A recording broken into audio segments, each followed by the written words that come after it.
Christmas time and plenty of people are heading home for the holidays, and the same could be said for one of our tri-state athletes. Lauren Miller made a return to the Tri-States this afternoon with the SIUE Cougars, and it seemed like she brought the whole city of Camp Point with her. Western Illinois would set the tone right out of the gates though. Mia Nicastro gets open at the top of the key and splashes home the triple.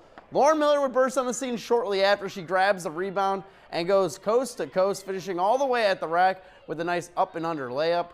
These two would continue to trade baskets. Nicastro again putting defenders through the spin cycle for another 2 points.